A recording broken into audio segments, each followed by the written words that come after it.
All right. Oh, we're in. You ready to get started? Yeah, we're in, bro. Let's just do it. All right. Today, I got on my guy, Arahmus Brown. Yep. What's up, bro? How you doing? How you doing? Hey, man. I'm doing good. I've been busy lately, like a lot. Every day is something. Today's this. Yeah, no, I seen, you have a lot of shows. You had a pretty big one recently, right? Yeah, I did. I had a festival the other day at Deer Park. That was pretty cool. Each show shows me like different what's it called? Audiences. You know, like when you go it's funny because I don't know, when people are looking at listening to this podcast, they can't see what I'm doing, but like if the audience I got for the festival, I thought it was gonna be like a little Uzi concert where there's like a wave of people and everything. Like, no, this one was like everyone standing stiff and just looking at you straight. Yeah. But I'm like, oh, are they liking our stuff? Like, I don't know. Like, this is weird. So at the end of the festival, everyone like erupted into an applause, and I was like, okay, you could have did that in between. Like, you threw me off, right? Like, it was so weird. Each show showed me something different. What I'm learning from each show is like, you have to like just keep going. It's not about you're good or bad. It's can you keep their attention? 100%. If they don't walk away from you, if they don't go like, oh, I could do something else right now, then you're doing good. Like that's just keep going. Even if they're like on their phone looking down, you still have them. If they literally move their body and walk out through them or move or go somewhere else, then you lost them. And even that, you probably still got them. But yeah, I've been doing a lot of shows, a lot of stuff. Because I've been trying out some new music and I wanted to see like the audience's reaction before I start laying it down, you know? So, yeah, man, I've just been doing a lot, man. Like I've been doing a lot. Yeah, no, I mean, that's fucking solid. That's all I could aspire to do myself. Like I was always looking at you back in the day, especially because, you did a lot of shows at the school. Oh, yeah. Well, let me tell them about that. Like we went to school together at Five Towns College, man. And Five Towns is more of a training ground. It's not necessarily the end all be all. So I remember those days where I went to the open mic desperate for like people who would play my music. But before I could do that, I have to show people like what I do. I went on open mics by myself, just singing and rapping. And it was interesting. And from then I remember looking back from those videos to now, like slowly getting each piece one by one. Like if you know this anime called One Piece, like anyone who watches that, like you guys are dope. Like there's a pirate guy who's looking for a crew, like a pirate captain, and each like season or every other season or 5 seasons go by, he adds like one crew member and another crew member and another crew, and it's just like they go on adventures and stuff. And that's how I feel like my crew is today. Like my crew, like I'll go in the trenches for them and just spray. Like if they said, "Yo, Arahmus, take out this guy because I don't like him," I was like, I already killed him, bro. Like before you even say anything, I already killed him, bro. Like I rolled deep with these guys. Like they're my guys. Like damn, I love them. But yeah, Five Towns was the training grounds, and right when we graduated Five Towns, well, some of us are still in school, but I immediately got to work. To be honest with you, like we've been working since like the mid end of the pandemic. I know we're still in it, but like right around where we started going back outside a little bit, we try to find alternative ways to perform because no one wanted to perform in public and everything. So we found like practice studios and had live stage rooms or whatever. And I was like, man, we got to bring in cameras and stuff and give them the show no matter what. So we did that. And what's it called? We took that and then we're like, all right, let's put this online. So then when school did start back up for my last semester, people were like, oh, that's not fair. Ooh, why did you, how did you, where did you? I'm like, here's the address, do the same thing. And they're like, oh, okay. But nobody did. And I was just like, okay, whatever. It's all about initiative, bro. Yeah, it's all about initiative. It's all about being there. Like I'm not, bro, look at me. I'm trying new things. I'm just gonna keep going, and so far so good. But it's all about taking the initiative. If you want to get something done, just do it. No, 100%. So that translated into meeting this guy Maxwell Peters.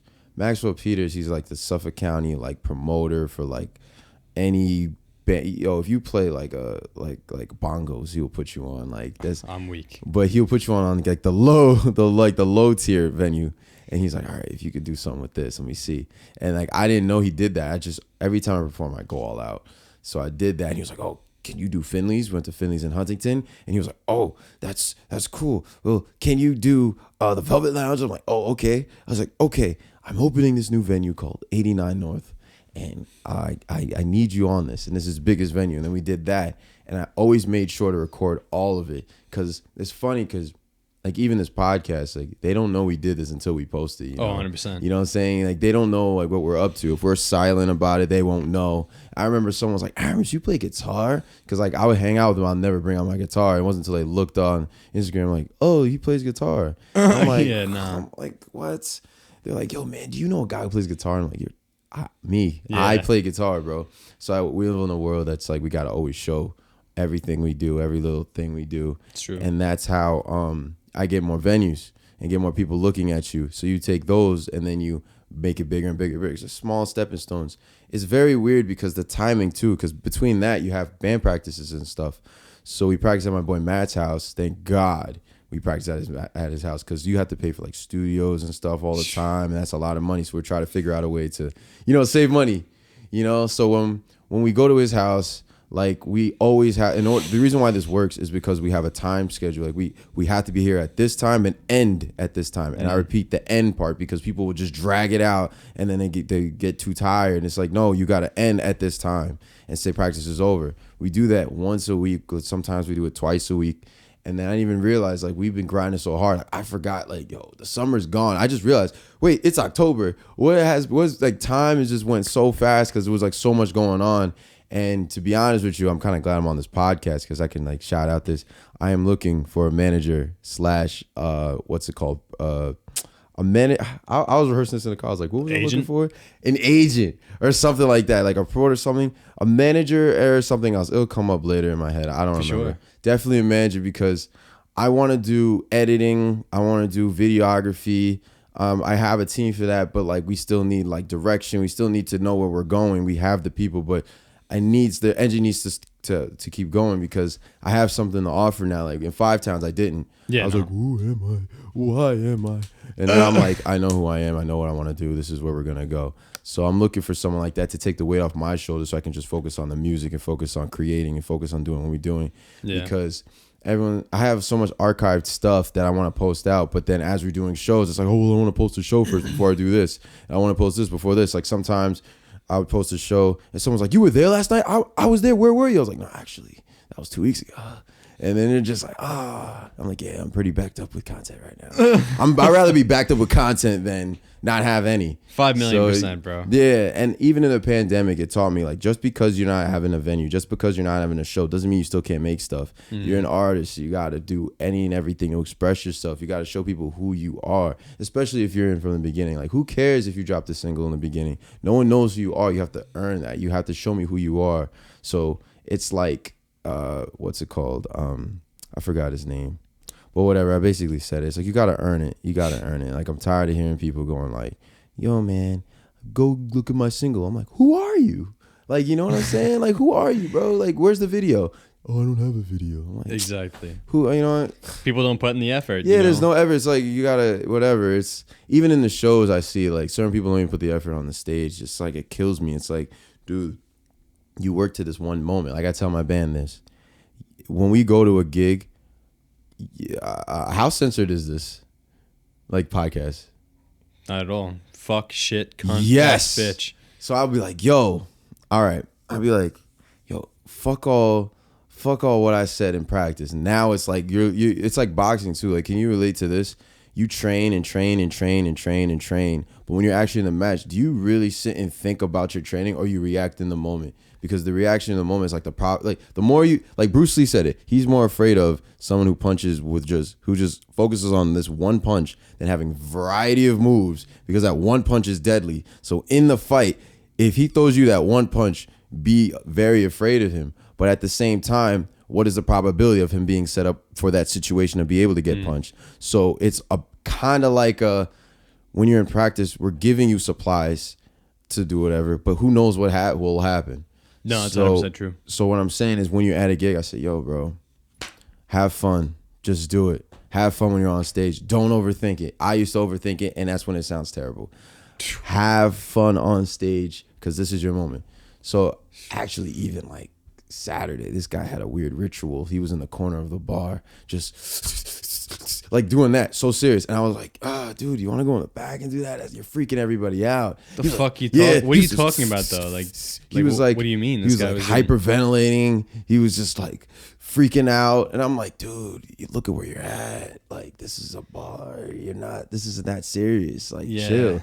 Go all out, but chill, bro. Nah, they don't get that. So that's another thing that people don't talk about too, is mental health.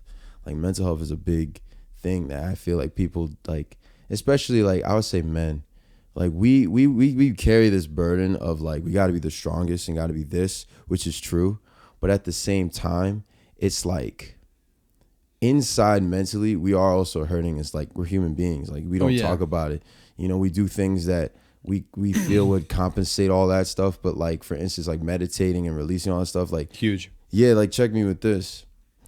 Yeah, I'm busy all the time, but like I don't show it, but it taxes on my body all the time in my mind. So I have to, even before I do anything nowadays, I have to, like, when I wake up, just 10 minutes of just breathing, and just because it'll detox you and it'll clear your mind. But if I skip those days, like sometimes I have to because I'm busy, I just start being that guy in the middle of the bar, stroking out.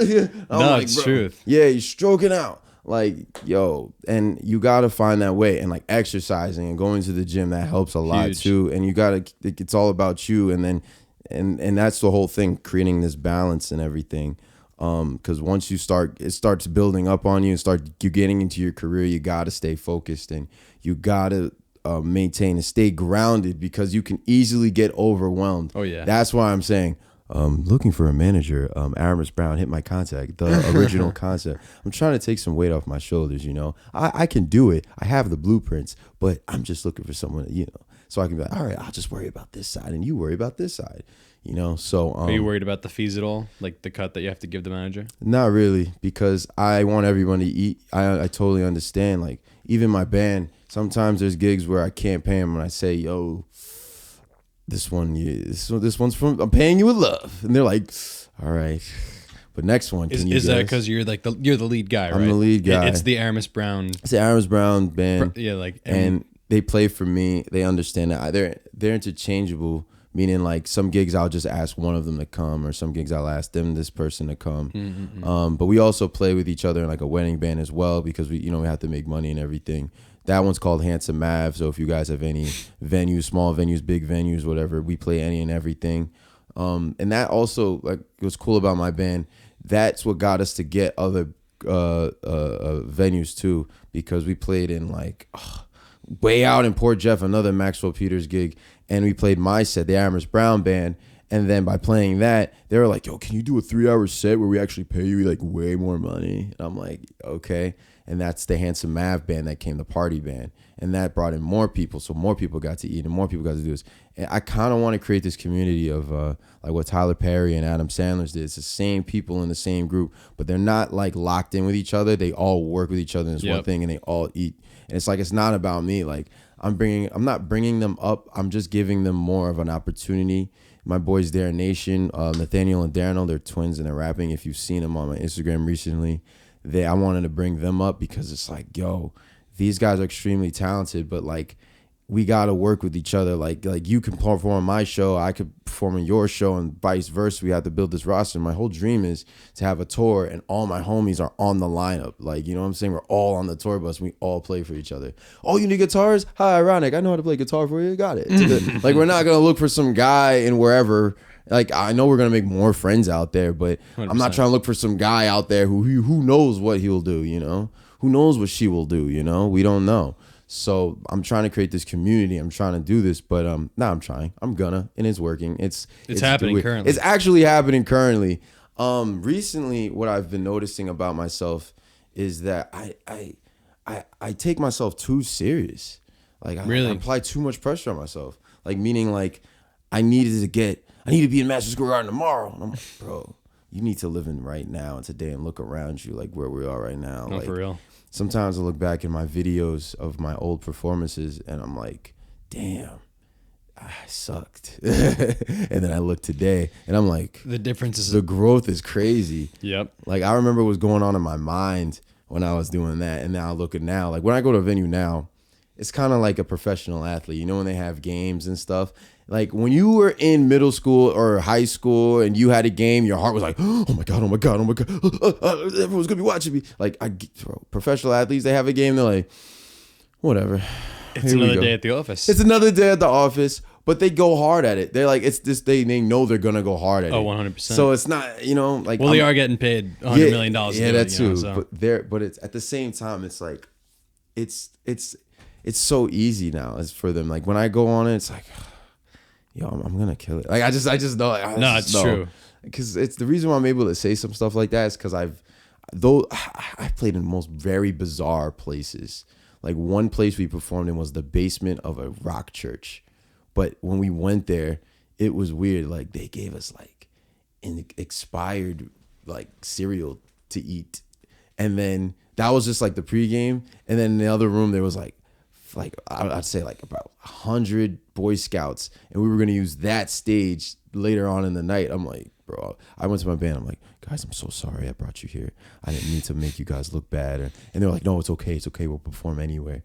And then later that night, the rock church was like, psych, that was just to hold you off. Now we got the stage, and then the stage became the actual stage, and the rock church was really cool and everything. But I played in the most bizarre places, and even that show sucked because it's my humble beginnings. Learning through those mistakes helped me when I here now to be able to do what I do now. Like for instance, like I know when I play this song what it's gonna do to the crowd because I've tried it out in multiple random situations. Oh yeah. So it's like it gives me that edge. So I guess that's why when you're a professional athlete, you know, because you know your talent, you know what you can do. It gives you that edge to be like, I'm here, I'm this.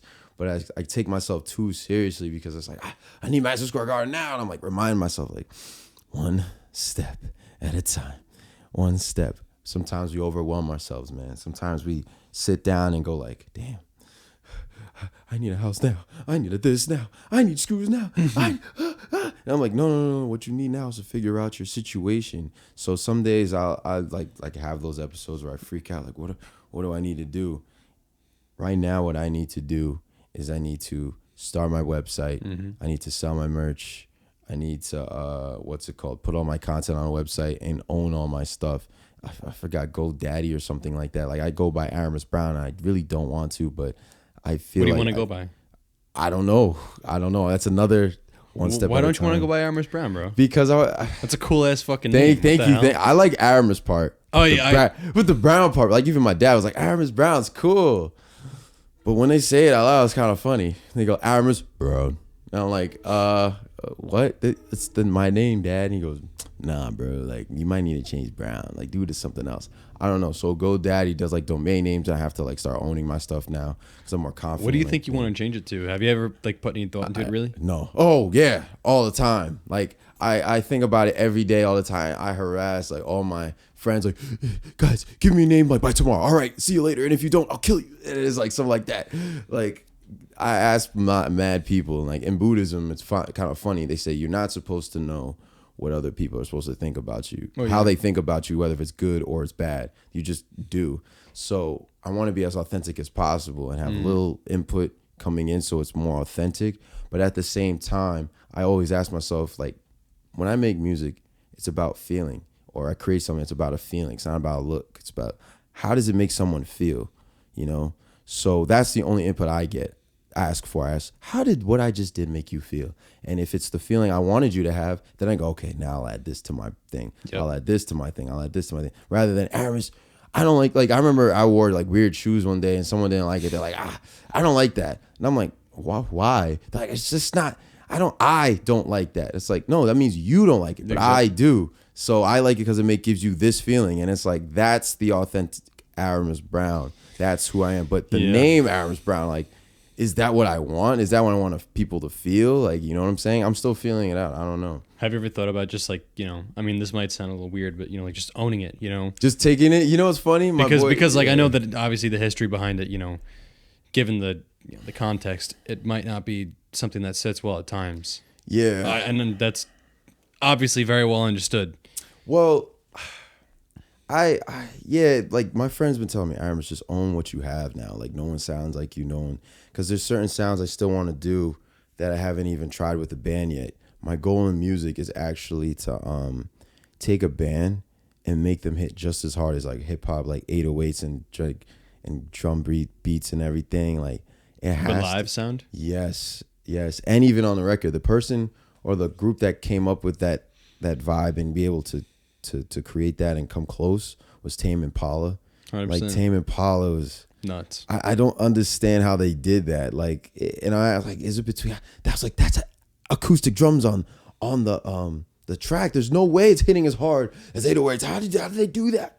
It's like It's all in the studio, bro. Yeah, translate that, put it on stage, so that because it's like going to these shows and it's just tracks. If you're Tyler the Creator or something, or J. Cole, even Kendrick Lamar, you're pretty boring to me looking at it. Like if you don't have some type of like theatrics, That's controversial, bro. oh my god. Even if you're like a singing songwriter with the guitar and just here we are holding hands, I'm like, bro, Yeah, and nah. strumming away. I'm like, bro, you better be like Bob Dylan or something, or you better like give me some type of like, or even like what's his name?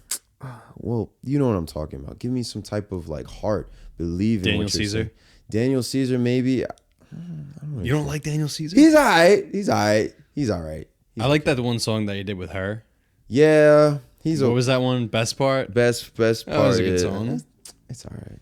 I'm very picky. Dude, And then he did a song with that. Who's the fucking that snob from England who like he's like the fucking most technical musician to like ever come out of the 21st century. You know what I'm talking about, right? Jacob Collier. Yep, Collier. Yeah, Jacob Collier. Yeah, he's an alien, bro. That guy's something else. That guy plays like a bazillion instruments. I didn't like him at first because he was doing too much. See, that's another thing. Like you gotta the vulgarness. Gosh, I'm gonna tell you, like you got what's his name, Lil Nas X, and then you got Lil Baby. Lil Baby be talking about this girl and she needs to suck my dick, like right there on the track. I'm like, I'm sitting there like, I mean, yeah, but there's ways we can say that where it's like Eloquent. comes off cooler. Whoa, I wouldn't even say that. I'll even take it to another level. There's a what's it called? Aziz Ansari said the best. He said, "Would you go to a strip club and the girl's already naked?" It's like, no. Where's the tease? Where's the adventure? Like you gotta like get to that point. You know what I'm saying? Damn. Like in Lil Nas X, it's kind of like the opposite of that. He's like, yo, bro, I'm gay, and in this music video, I will suck this man. And I'm like, bro, can you like be like kind of like Lil Wayne? He goes, yo, lick my lollipop. That hit harder than you just saying it, bro. Because the thing in art, even about sex, is like it's not actually doing it. It's girls love foreplay. They love this, but then you get into foreplay like, oh, I actually kind of like it too. It's Yeah, like, for real. it builds this tension. It builds this mindset and everything. It's not the act of sex. It's the idea of it. And that's the feeling I'm trying to get. Like, how vulgar do I want to be? How this is where I want to go? And that's where I'm like, okay, this is the feeling I want to grab and add to my set and everything and add to my feelings and everything. So my boys were like, Arahmus, you got to be like, own your stuff. And I gotta put my foot down at this point. Like I'm like, this is me, bro. Like I wouldn't curse in like any of my songs. So I wanted everybody to like it, but then at the same time, I gotta unapologetically just fucking do it. No, it's, Yeah. no, it's true, man. You know, Yeah. at a certain point, you have to just say how I it's feel. about what I want to do. You know, it's And- about the direction I want to take it, and you have to be unapologetic about it. You know, because the Yeah. more that you let other people like control your shit, the more outside influence you'll let in. And it doesn't become authentic, and it's like, all right, Yeah. what did you really want to do? What did you really want to say? You're listening to everybody, but the problem is like, this is the Celestial Project album. If y'all don't know, this is my album I made. That's my feet right there. I made this album by myself with no input at all, and it sounds in a way that I like, but I want it to be even like deeper, where I want someone to say, Arahmus, this sucks. You need to do this. Oh, yeah. And that's what I'm now I remember. I'm looking for a manager Producer. and a producer. I need somebody in that realm to go, Arahmus, you suck. You need to do this. And I'm like, all right. Well, I I'll don't think do you this. want it that deep, bro. No. I need like honesty. I need like, okay, Arahmus, this is good, but try this. Oh, Aaron, you try this. Yeah, Like, there's a difference between that and you fucking suck. there is a difference. Check me with this. If you tell me I suck with no like rebuttal, like no like, well, you need to do this, then I'm like, bro, what are you really saying right now to me? Yeah. You know, I don't understand why people even would say that stuff without like having some type of like rebuttal after. Like I'm like the worst critic on the planet Earth. Like when it comes to movies and shows and stuff, I definitely like critique it to the T for some reason, because it's all about feeling and everything. But at least I have stuff to back it up with. Like, you know, I don't just say, yo, man, this show sucked because da da da da da da da. Like, No, you give a reason. yeah, like did you see this chess show on Netflix called Queen's Gambit? I haven't watched any series in over a year. Yeah. But that one is an example of like everyone like, this is amazing. I'm like, yeah, it was all right. And I'll tell you why. Like it could have just been a movie. They dragged it out. This is what they should have done. Like, you know, Star Wars. Yeah. Yo, like the whole series and everything. Like, do you I think understand? I have seen the entire series, yeah. Yeah, dude. Except for like the cartoons. I've only seen like the actual like movies. Star Wars. I love Star Wars, but it sucks because there was so much. The main idea of Star Wars is basically turning the good guy, making him evil, and then whatever, and redemption and all that stuff. But the way they told that story and detailing and stuff is stuff that makes me upset. Like you own DC heroes and all that stuff, like superheroes, like my Batman. Mm-hmm. The problem with them is they don't have enough detail. Like Marvel has enough detail and everything, and the feeling and everything. At least. So exactly. So what I'm saying is that's how deep I'm going with my music and stuff, where it comes to the details of just a little nuance. Like it's crazy. Going to even those weird gigs teaches you like just be like, oh, maybe I should play the chord like this. Yep. I drove for 2 hours just to learn I should play the chord like this. Just one little motion on your hands, and just for doing all this one grand thing to learn one little thing. And like even when it comes to crowd engagement and getting people more involved, and I'm talking to them at the end, they're like, I love the way you made us sing at the end because it made us feel good. I'm like, oh, okay, I guess that's what I want. I want people to feel happy and make it. No, the biggest thing you can ever get from shows is after you played and the people come up to you and like they tell you what they loved about it. Yeah. Because it's like people around them will be like, yeah, we fucking love that. And it's like, oh, all right. So the crowd as a whole loved it. Check me with this. My problem was this. They always were like, Arahmus, I love your energy. And if you haven't seen my performances, check it out on Instagram. The original concept, Arahmus Brown, you'll see my face. Highly recommended. Highly recommend it because I do some wild stuff on stage. I jump off speakers. I break dance. I do everything. But they go, Arahmus, I love your energy. But I'm like, what about the music? Do you like the music? What was your favorite part about the music? They're like, I'll see you later. And I'm like, but wait, I'm a musician. Well, you also got to think though, like, you know, people go to Thundercat concerts because Thundercat's cool. He brings something to the table, like musically, that's so different. You know, he plays bass in a way that's just unbelievable. But for the most part, you know, like you get people like Ariana Grande, you know, super talented, super technical, but she brings something else to the table, you know, like the sex appeal. Everyone has something that they have to bring to the table, like Mick Jagger, you know, like their music was cool, the Rolling Stones, but Mick Jagger was the fucking personality. And you could have taken some Joe Schmo who knows all the techniques about singing and about, you know, playing the best riffs on guitar, you know, like how to place your fingers in every single technical way possible. Sorry. You're good, bro. But if you don't have that it factor, that wow factor, you know, you're not going to make it anywhere. That's true. And so it's not just about the music. It isn't about the music at all, bro. Like when it comes to that, when I'm on stage, yeah, I'm having fun doing everything. I want as a whole someone to go like, your music, what you did was just so good. Everything was great. Everything. Like I love this song and I like that song and I like this song. Then it's like, this is what I like. So I gave, like I said, like I give myself little tests during each venue, every little thing. Like guys, one song at the end I play is called The End. And it's just the music. It's just instrumental. I don't even sing. I want to see if you like that. Like if you like what I'm putting in my brain. And like I said, the test is, are people engaged? Can they see that thing? And when people did that, I was like, all right, I understand. But nothing's more like when someone in your profession compliments you and goes musically, like that was really good. It hits. That hits so hard. It's like, yes, this is what I wanted. Like I wanted the approval of that. No, seriously. Like, you know. It hits hard. Yeah. Like when people, someone says the energy, I know they all mean well. They're like, I like the whole thing. I get it. But I wanted to grab you musically too. Musically, I want you to come home and just like, wow, I need to play some Arahmus Brown. But that was my problem. I used to go to these venues and just like not have cards, not have posters, not have merch, not have anything. And then even like I play new stuff and like, where can I find this? I'm like, you can't. Should have recorded it. So I learned that people, when they come to your shows, in order to make them bigger, they have to take something home with them. Oh yeah. And that way it can like, they feel more a part of what you're doing. And that's what I've learned through these gigs. And I've been selling merch slowly and surely. And then I'm adding that to my thing. And I'm learning like the whole part of even the entertainment industry is creating a moment and a memory for someone and sharing it. 100%. And that's what people are missing. They're like, yo, just go promote my stuff, bro. Just go promote it, bro. I'm like, yo, check me out. I forgot. I think it was KRS-One said or something. He said, if you're good, bro, it promotes itself. If your stuff is good, it'll do its own thing, bro. It's true. Like, seriously.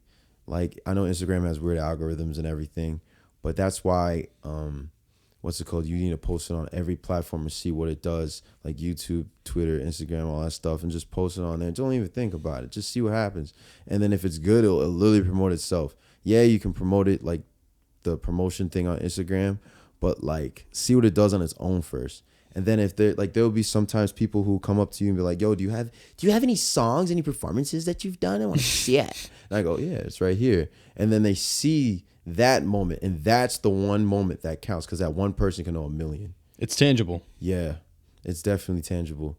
And it's like I leave all my stuff that I've ever posted on there ever since 2014, because I want to show people I'm authentic, that it's not fake, that I'm not on there having fake followers on there with fake likes and, oh man, look at all these people. Like I had this one venue the other night, this guy had like 19,000 followers, but there was only 5 people in the audience for him. I'm like, what? Yo, no, there's so many people like that, bro. I would be embarrassed. There's no way. At least 20 people come to your show. No, 19,000, only like 5 people come? No way. No way, bro. I have like... Is he local? Yeah, he's from like... I don't want to say who he is, because I don't want to put him on blast. But I did put this one girl on blast. Not because I wanted to or whatever. It was weird. I had this other girl who had 20,000 followers, and we were at some random event, and there was no one who came to see her. And I was like, that's very interesting. So I was doing the show, and she looked kind of sad because a lot of people came to see us. I'd say about like 10 people came to see us. And she saw how engaged they were, and then everyone else who was in the room was engaged with us. And I personally love bringing performers, anyone who performs, whatever, on stage at the end, because it's not about me. It's like I want to just show everybody we're awesome, you know? So I bring her on stage. She couldn't even sing the song I was singing. The song I was singing was I Want to Rock With You, Michael Jackson. I want to rock Great fucking song. with you all night. There you go. Yeah, I would have brought you on stage. I would have brought you on stage, bro. I would have put you on there with the mic. And I don't even care if you're talking about, as long as you're having a good time. She couldn't do it. Like, she was trying, and she was like, I don't know.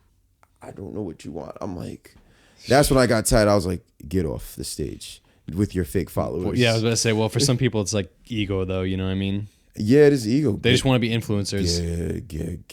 But they don't provide anything. Put that ego away. It doesn't work. I tried it in the beginning at 5 Towns. Like, I'm so glad I threw the oil in 5 Towns. I used to walk around with thinking I'm like top shit, and I'm not. Like, I'm just a guy. Like, I'm just a guy.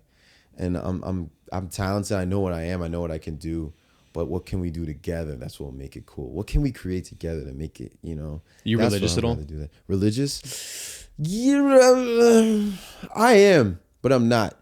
You know, like people say I go to church and everything. That's another thing about church. Church is the other art of meditation, in my opinion. Is the release is to give meaning to everything that's going on, because sometimes we forget. We always forget. I believe in God. I believe in the universe. That's what I believe in, if that makes sense. Like, if you want to go deeper in religion, we can. But it's like, I'm trying not to scare people. I'm not trying to be like, wait a second. Make everyone existential. Yeah, I'm trying not to make people feel like, oh, maybe the religion I'm doing isn't wrong, right at all. Like, It's not the Celestial Project. It's the Existential Crisis yeah. Project. The Celestial Project is kind of religious. That's what the whole point is about the Celestial Project. This album I'm wearing, buy it on Spotify, YouTube. It's all there. Check it out. Plug. So serious, so cool. But I guess we'll talk about religion. I believe in God, but Christianity, Catholic, and all that stuff, like, there's truth in it, but it's been changed by so many people. It's very hard to be like, what is true, what is not, because of like history and all that stuff. And it's very, very hard. Like, I hate when there's like 5 churches on one block. That doesn't make any sense to me, because it's like, why are we worshiping the same thing, but in different buildings? And it's like, well, we have different practices and we do this differently. I was like, do you know how to love, bro? Do you know what love is? No. You don't know what love is? No, I do. I know you do. No one really knows what love is, but that's what God's trying to teach us how to do. Love isn't being like, oh man, I love you. Like, love is also going to be like that tough love that you need too. That's what it's about. Like, the growth. Like, I saw this video where they were like, yo, you asked God to make me stronger, so he put you in a situation to make you stronger. God asked me, oh, I want to be wiser. Pushes you in a situation to be wiser. And he's like, but why does it hurt? And it's like, why do you go to the gym and it hurts? But then after you heal, you become bigger and stronger. And that weight you used to lift is easy now. It's like that. That's God. That's a great analogy. That's the Celestial Project.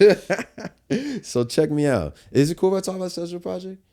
Plug, yeah, bro. Plug. Plug. So the Celestial Project, it's about God-like beings. It's about being heavenly.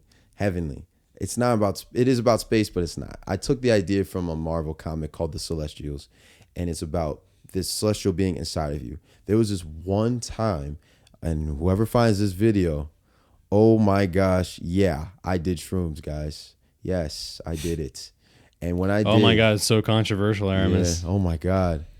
Come on, bro. Do I recommend it? Hey man, it's your life. But what I noticed is what it taught me towards the end, because they said you're gonna meet some spiritual stuff at the end and everything. I did it then. It really reinforced what I already knew. And it's basically said, we are all billions and billions of people, all in random situations and scenarios, just to come back to the singularity of the celestial being, of the energy that's inside of us. Each and every one of us, we have a celestial being inside of us, a light, a whatever talent, or whatever you think it is. And it's our job to fulfill that to the T, to right when we die, they come right back to the singularity, which is God, the universe, and everything there is to it. Because when someone's hurting and someone's sad or someone's happy, why do we feel the same thing? You know, it's like, why are we doing that? Like, when we do hate someone, do we really hate them? We just hate them for what they're doing. But do we really hate them? Like, those family members you look at, you're like, man, I can't stand you, but you would still help them. You know what I'm saying? 100%. It's like that. Because we're all in this together. It's not this, yeah, be selfish to find that one thing you have to do and be very good at it. But it's all to come back to this one singularity. The Celestial Project is about finding what that is. Who are you? Why did God put you on this universe? Why did the universe? That's why I didn't want to go deep in this, bro. Because now it's gonna become like this thing. But why did He put you on this universe? What is my purpose? Some people are like, Arahmus, shut up. I don't even know what my purpose is. Stop being deep. That's the beauty of it. You go and find it. Go and experiment. Go and have a great time. But Arahmus, I've been trying and I don't know what I should do. Everything hurts. Yo, what you go do is do what you love and what you like and experiment any and every little thing. Like, I tried shrooms. Will I do it again? No. I tried it. I wanted to see if that was my side. Yeah. It's funny how it's like I'm like very, very like to myself sometimes, where it's like I don't want to be that social, to where days I want to be social. But being an artist, it's like you have to be kind of social and have to experiment and get out your comfort zone and grow and talk. 100%. And I didn't realize that's actually a life skill. Talking, communication. Like, people sometimes stay in their lane and go like, you know what, I'm gonna just stay here in this little place, blah, blah, blah. Like, those people will die. Those people will die quickly and they're not strong, and that's it. We have to learn to communicate with each other, and that's what the universe is trying to teach us. They throw us purposefully in those situations to get better and to do that stuff, to find the celestial light inside of you. Whatever you want to call it, it's all inside of us. And it's not just one thing. Like, I know I don't want to just make music. I realize my passion is to create. It's like I love creating. I love making any and everything. That's my whole thing, to create this feeling that's inside that I want to share with people. And everybody has their own thing. Like athletes, they want to be like the best human being physically, and like philosophers want to discover like why things are what, and scientists and all that want to do this, like do that to the fullest extent. Why not? We have nothing but time. Like, why can't we just, I know people are like, well, Arahmus, people judge me and I'm afraid of people and this, da, da, da. You know what's funny, man? The more and more I do what I do, it forces me to be like easier to tell people, like, go fuck yourself, bro. Like, I don't give a fuck what you say if you don't like me. Like, it's so easy now because it's like they can't do what I do. I put in the work. I put in this work. I did this, da da da da da. So all those opinions, like, I remember I got like my first, not hate mail, but like first bad comment, and I remember I like looked at it like, that person don't know what the fuck he's talking about, and I realized I was like, it's not even worth it. Yeah. Who cares? Like, nobody cares, bro. Like, to be honest, at the end of the day, no one really cares. We all have our own problems. It's true. So that means we have to be able to go out and go all in whatever we're doing. Even if you want to be the best ice cream scooper ever or best sweeper ever. Who cares? Straight up, bro. Yeah. Like, it's if you want to be famous, go be famous. If you want to go and work at a desk shop, be the best. Just be the best at whatever you do. That's all I'm trying to say. No, it's true. Whatever you feel is your thing. Like, I'd rather have that than someone just sit around and not do anything. And it's funny because if you do sit around and not do something, your body physically can't do it. Oh, yeah. It forces you to stand up and walk around and everything. Sometimes people go like, well, I can't sleep at night. That means you didn't do enough in the day. It's 100%. Because I remember there was a time where I was like, I don't know why I can't sleep. I remember all day I didn't do anything. And I was like, what am I doing? Like, and then there'll be days where I did something from 8 a.m. and I go to bed at 2 in the morning. And then I'm like, all right, now I'm going to bed. And I just close my eyes and I'm knocked. Yeah. I'm like, I see what the universe is trying to teach me here. Yeah. Every single day is valuable, even right now. Even if you're watching this right now or listening to this right now, what you're doing is, and taking little nuances right now is crucial. Like, when you live in the future, you don't appreciate today. We all know this, whatever. But literally do that. Throw yourself in a situation where you physically have to only worry about the moment of today, because who knows what happened tomorrow. No, yeah, I want to be an artist, but who knows if that will happen. I'm going to be the greatest artist. I say that right now. I'm going to be one of the greatest because that's how hard I want to go. That's where I want to take this. But who knows what will happen tomorrow. I want to go out swinging rather than, well, I mean, I thought about trying it, you know. But I'd rather go out swinging and saying, at least I tried. True. You know? And that's really it. And it's blood, sweat, and tears, and a lot of forsaking a lot of people, meaning like, maybe I can't go to that party tonight. Maybe I can't go hang out with this person. I got to do this thing right now. Yeah. And finding that balance and everything. That's what the Celestial Project is about.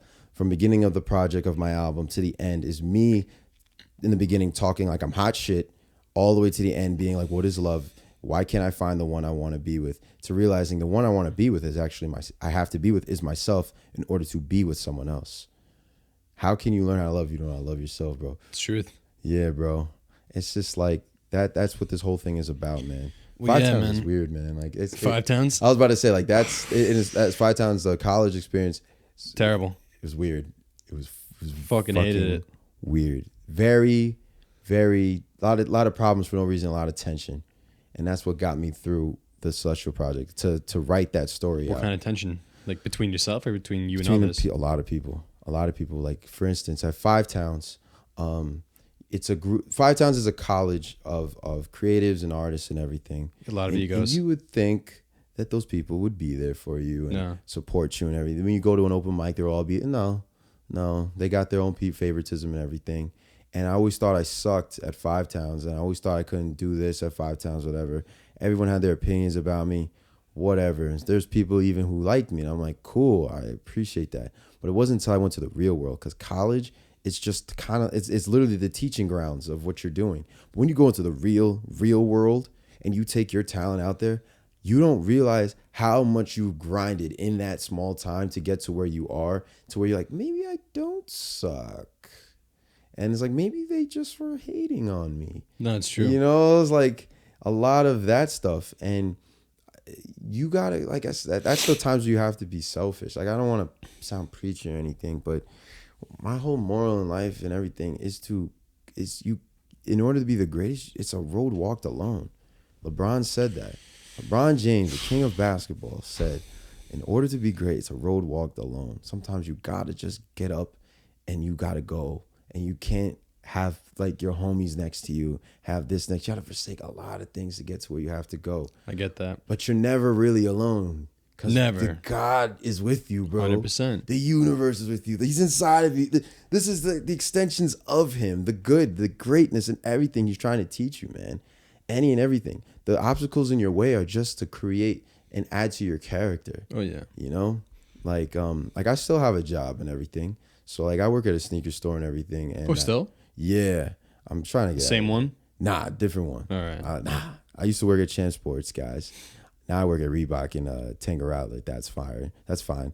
But we have a new manager, and that guy, like, he's weird. Like, that guy, when I talk to him, he's just mad nervous around me. Because I think he just senses, like I'm just assured myself. Because managers, they try to break you down and be like, you got to do everything I have to say. And I'm like, what if I don't? It's like, what are you gonna do? Like, I'm a good worker. I do what I have to do. Well, they'll fire you though. Yeah, exactly. So it's like those negative energies is what I'm saying. Is like what the universe is teaching us. Like, notice that bad energy. This is how you react to it. Notice this, and this is how you react to it. And I feel like I'm in a situation right now where he's teaching me like because there's times where I'm like, he gets me mad. And I'm like, why is he making me do this rather than get someone else or not get someone else? Like, why is he making me do something that normally you wouldn't have to do? And he'll just get me mad. And then I'll be thinking about bad thoughts. And I realize I was like, wait a second, what am I doing? Like, I need to learn how to calm down and breathe and get to this thing. And that's my trial right now, is to live in the moment of what is today. And that's really it. Like, it's harder than it sounds. It's a practice. Like each day I'm at the ship with him, we get better and better. Like, we both don't really like each other, but we still learn how to work with each other. It's kind of weird. Who's that? My manager. My store manager. Oh, okay. All right. Maybe I want to have to work with a store manager. If I had a real manager, I'm looking for a manager, guys, and a producer. Please hit me up. The original concept, Arahmus Brown. Please, we have to speak. Isn't it funny, like, how much you have to grind, like, in order to even make a living doing something that you're so passionate about? I was talking about that with my boys the other day, but at the same time, as like I do realize it, but I feel like it's more like a lifestyle. It's like the gym. It's like a lifestyle. Oh, yeah. You can't even look at it at the end goal. You have to look at the in the moment thing. It's all about the journey, not the end. And it's also about showing up. So all those gigs that I had, well, I still have, whatever. And I'm blessed to have it because who knows, one day it just will slow down. And it might slow down. And then I'm like, oh, well, where are those gigs now? That happened because I went to an open mic and I performed really good. And they put me on wherever. It was me showing up to certain situations. Like right now, like I want to perform more in the city. And I need to go to city venues and do that stuff. So they always invite me to the city now. It's about showing up and being there. You don't even have to be that talented. It's your confidence and just getting to that. 100%. It'll take time sometimes more than others. Like, build up your confidence or whatever. I bet it took a lot of courage to step into that octagon, bro. Like, that shit's scary. I mean, but it's just about preparation, you know. Everything is about preparation. Getting on stage and doing what you do. Yeah. The break dancing. All right, you learned how to dance for so many years, right? I'm guessing. Mm-hmm. So you already knew that. You know, you had it locked. Every little thing I do, every little thing I've learned, I know I'm adding it to the actual show.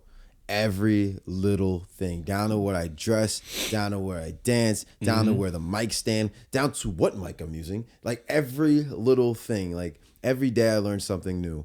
Every single day to be like, okay, what can I add? I watch videos. There's a thing I say, like I stole this from Amine, the rapper Amine. He says this in the crowd.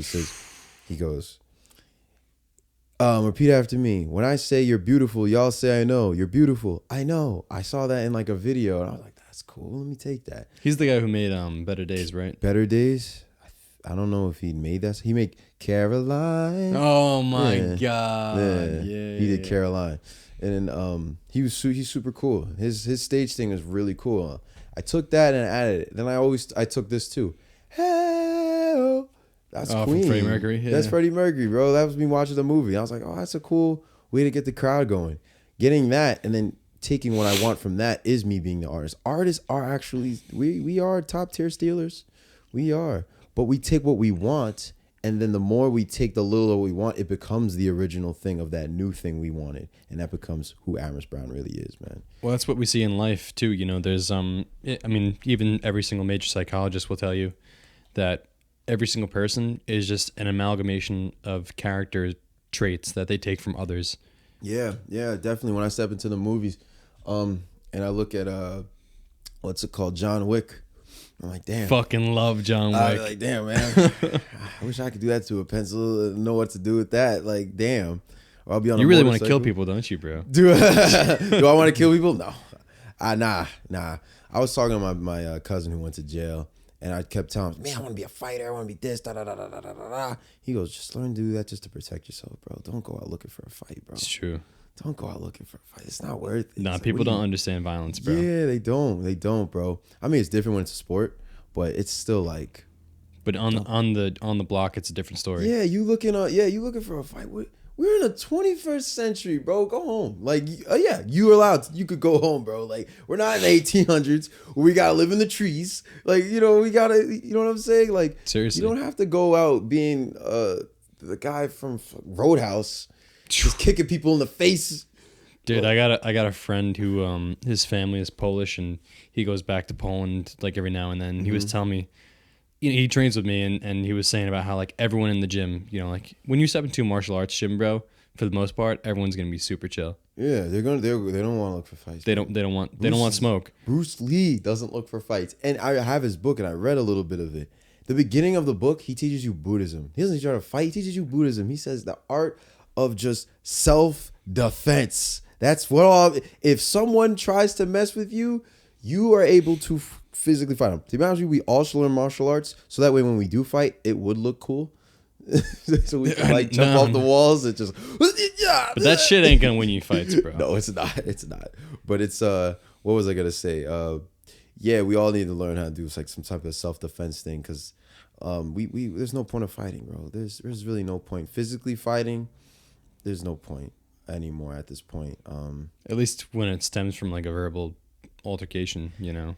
Yeah, I mean, I understand why we do fight, but when it comes to like a verbal altercation, like if you're at a bar, it's so stupid. Like I was saying, like with the other. Okay, so this was off screen, guys, but I had a gig the other night, and someone, when we left, literally a couple acts later, someone got robbed at the gig and had to shut the gig down. Fucking nuts. I'm like, what? Why, bro? Why? Seriously, like, what are you really doing, bro? Like, there's so many ways in our time right now we can make money. Just this podcast can make money alone. Selling it to like Spotify and selling it to podcasts for Apple, wherever you get your podcast, advertising, all that's money on its own. And in order to be a millionaire, you need like 7 places of income just coming in different ways. Like, I also edit videos. I also take pictures. I also design clothes. I also produce, mix, master. I play guitar, drums. Like, there's so many avenues I could take that it's like, if I all need is 7 and you become a millionaire. Well, it depends on like how much the income is. It could be like, yeah, your income's like $1 each, man. Yeah, no. Where's that $1 million coming from there, bro? I'm like, nah. Like, you need like a lot of streams of income. And we're in a time where you can just take your phone, record yourself, and be like TikTok famous.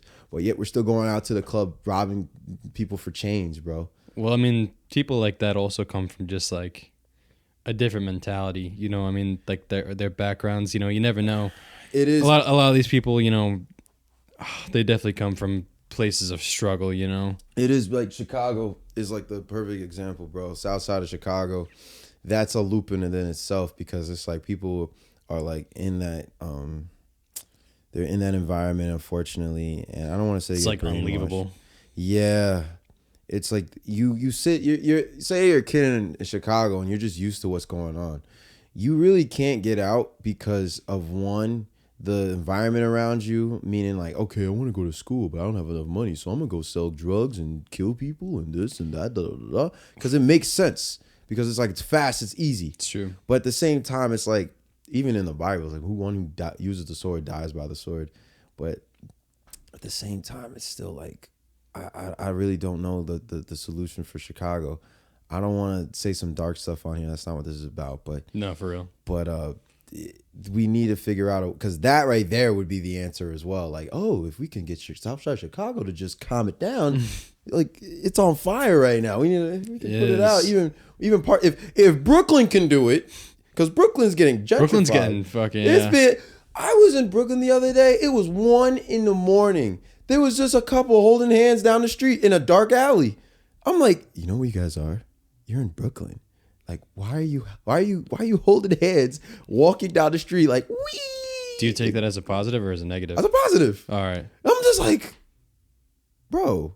The world's changing. Yeah, I'm like, I was like, Chicago, take some notes, bro. Like, Brooklyn used to be on fire. Yeah, no. Every day on Eyewitness News, another shooting in Brooklyn. I'm like, oh, here we go. It's always something happening in Brooklyn. But always something happening in the Bronx, though. The Bronx, I don't know. Yeah, the Bronx is something else. Bronx is... The second you step off the train, bro. It's like, oh, we're here. We are here, and it's not the zoo. It is not the Bronx Zoo, bro. That's funny. But yeah, also another thing, too, is that, people get stuck in a loop because, it is... There are possibilities of getting out of that situation, for sure. There's a lot of possibilities. But it's so much harder than just being like, damn, I could fucking trap and then buy a Mercedes by the time I'm 19 years old. Yeah. But then there's another thing, too, is like college is weird. You can't necessarily tell someone, yo, go to college and you'll get this. Like, people sometimes just need money right now or need to work Facts. right now. So that's why I support, like, entrepreneurship over college. Oh, absolutely. Because to be honest with you, college is just tools. They don't even know how to make $1 million while they were there. Dude. It's like, the thing is, they're just there to take your money. Yeah, they're there to take, bro. I was blessed with my situation for college. Shout out to my sister Angelique and the scholarships that I had over there. Like, I took advantage of that. Like, I didn't have to pay for college, bro. Like, whoa. Nah. How? It's Fred Shockfield scholarship, bro.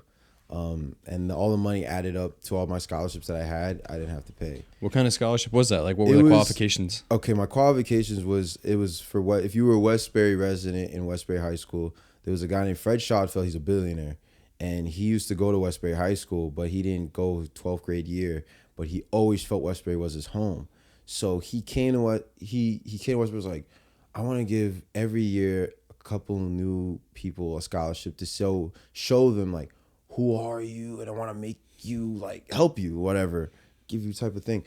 I was the first. They used to just get mathematicians, scientists, and all that stuff. I was the first musician. Like, they. What a fucking achievement! Yeah, that's sick. Like I didn't expect anything from it, but my sister pushed me. She was like, "Average," and you had to write an essay. You had to get interviewed, and I did all that stuff. And I was just, even in that moment, I was like, I'm not gonna get it. But I was honest. What got me to there was I was honest about myself. Like, the one of their questions they asked me was, so what was your last thing that you looked up online? I said, Fred Shockfeld. What? I don't know who he was. And they're like, I like that. That was you were honest. Like, I was brutally honest about everything. Like, I was telling them who I was, what I wanted to do, and being real. Like, I hate with a passion people who dress up in the suit. Not wrong. It's not about the suit. Dressing up in the suit and it's pretending like there's someone they're not, rather than just talking to me. You know what I'm saying? I want it to be real. And like, Kanye West is a weird guy, but I respect his artistry. But it's like, the reason why he comes off a little crazy, and it's like, I like him as an artist, him as a person, it's weird. But he's honest. He's brutally honest. Yeah. But it's like, it works. And there's ways you can talk to people to not just, okay, you're ugly. Like, no, you don't just say that flat out. But there's ways to talk to people to still be honest and be real. Like, 100%. You have to be real, and people respect you for that. And I realized the fakeness, like, that's dying. It's done. Because I'm saying, you can make money. I'm telling you, you can make money off of just putting up this. I could take my phone out right now and put up a live and then repost, like, a cool thing we did, and it becomes a meme. 100%. Like, we're living in that world right now to do that stuff. So it's never been easier. Yeah. So back to the scholarship thing. Like, so I met him. Like, I went to his house and everything. That man owns a ranch. He owns, like, he has his own personal chef who has, like, his own house on the ranch. And that house is huge. Yep. And they literally eat off the fruits of the land and everything. And I'm like, all right, I gotta make this opportunity like worthwhile. So I gave him the baby Celestial Project. Like I gave him the CD and I said, here you go, unmixed. It was bad. I was like, here you go. This is because of you. Thank you for believing in me and everything. And he was like, thank you, man. I appreciate it. And I was like, I forgot, like 2018 or something like that, or 29. I really don't remember. It was a while ago. But then years later, I saw him again. I was like, I know you don't remember me. You meet a lot of people. But I'm Arahmus. I just want to say thank you again. And he goes, I remember you. What? Come here. I was like, So he helped me pay for college. He helped me get to where I needed to go. And he helped me start where I gave me the confidence and everything. But I'm not looking for handouts. I'd rather come to the meeting with a proposition, with material. Like when I go to the label, which I'll have to do, I want to come in like, yo, I can bring in this amount of heads. I did this already. All I need you to do is bring this platform up higher. And that's it. Don't go in there raw and just be like, I'm an artist and you just got to believe in me, man. Facts. Like, nah. Well, don't forget to own your own masters too. Absolutely. But I think there's a way where it's like, I don't know if it's like deals or something on industry or something like that, where it's like you own your own masters, but it's like all the label has to really do is just promote you. But even then, it's still kind of weird because they always want something from you. So I don't know how Drake did it with OVO, but he was signed to something. And I don't know if he paid his way out, because once you're in a contract with them, you're forever gonna owe them something. No matter how much you make with them, you're always gonna owe something. So you have to have like something on the side to have enough money to pay what you owe and then dip from them. That's my next step to do to get bigger and everything. And once you do that, like Drake made OVO his own situation, and that's what I'm gonna do, make my own situation. But if you start with your own situation, that's incredibly hard. Like you need that extra like promotion, you need that extra thing, but then you can also do it on YouTube and do it on Spotify and all that stuff. But it's like that's a slow grind and very consistent. It's taxing on your body, and that's why I really need to express mental health is a very, very big topic we have to talk about. Like people get stressed out, and like I think it's more in men than in women. I hate to be sexist, but men are taught to just shut up and just take it and just be like, yeah, you whatever. I don't know, bro. I mean, I had a really different experience growing up. Like you had like therapists and all that stuff, because I didn't believe in therapy and all that. I didn't. I did when I was 16. I went to therapy, but that was on my own volition. Yeah, because I was never introduced to therapy till now, man. Like literally, and like I guess I'll even say even like the black community, we like therapy. What? Go talk to your barber. Well, isn't masculinity like a very big deal in the black community? Yeah, absolutely. And that's also the problem too, man. We're always trying to be like the toughest thing, which we are all in our way pretty tough, but it's like we're all human beings at the end of the day. We all need help. We all need to talk about our feelings and what's going on in our life, because I'm tired of hearing stories about baby daddies and baby mamas, and it feels like we're in 5th grade playing on the playground. He touched me and she punched me and he did this to me. And I'm like, that's funny. If we all just sat down and talked about it, maybe we don't have to do this anymore and actually have families and actually become stronger as one. But no, we want to be single parents and do this, and it's normal. It's like, no. It's not normal. Yeah, no, I think that regardless of race, like any kind of like single parent family is going to be at a disadvantage anytime. Like, it's harder, but shout out to all the single parents, first of all, who are making it first, because that's way hard tougher. Also. Way tough, but it could be easier. But I think that there should be like some sort of like incentive, like maybe like a tax break for families or something like that. Way, maybe something that could not only help the familial unit, and like have that structure, but also economically benefit, because obviously, black people, they're having a very tough time fucking economically in this country, bro. Like, let's keep it a buck. It's weird, bro. Like politics is weird, bro. Like, oh my God, I didn't want to know if I want to get into that shit, because it's like both sides. It's just weird to me. It's fucking insane, bro. Both sides are weird to me. It's insane. Man. And it's like I try to get like a medium middle ground, but there's so much gray area when it comes to stuff like that. Oh yeah. But at the end of the day, when it comes to mental health, it's like you gotta like make that like your first thing priority. Like I used to drink coffee all the time and realized like the more I drank it, the more I needed it, and it got harder and that's I forgot what that's called, a stimulant or something Addiction. Well, it is an addiction, but I don't want it to be. Yeah. Like, you know what I mean? I don't want to rely on one thing to give me energy during the day. 100%. When God was like, bro, just close your eyes and start breathing, bro. Do pressure points on your fingers, man. And it just like if you're viewing this video, this is for the mind. Breathe in, exhale slowly out, and you do that for 10 minutes, and that 10 minutes will feel like eternity, but only 10 minutes went by. And that's crazy about time. It's like, you can close your eyes and breathe for 10 minutes, and I'll feel like eternity, but 10 minutes in a workplace or right now goes by like that fast. Yep. And it's crazy. But that's what the universe is trying to show us, bro. It's like, it's not even about we have to meditate every day. We don't have to meditate every day because it's the yin and yang. If you just have yin, then it's just like, if you just have yang, it gets crazy.